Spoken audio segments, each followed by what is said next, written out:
kesucian, dan keikhlasan.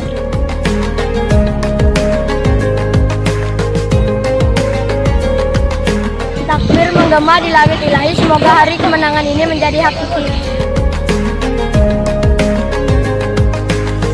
Bila Idul Fitri adalah lentera, Izinkan membuka tabirnya dengan maaf.